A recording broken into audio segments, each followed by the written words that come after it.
Tapon na po namin yung tira-tira na ano na preyon para i-full tank po namin tong aircon.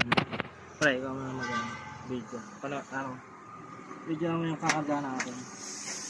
Ayan, tatapon na natin yung tira-tirang preyon sa loob.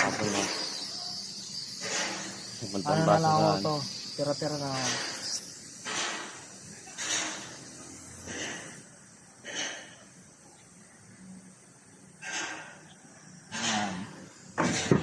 Tapos yung ano po niya ay refrigerant niya ay 410.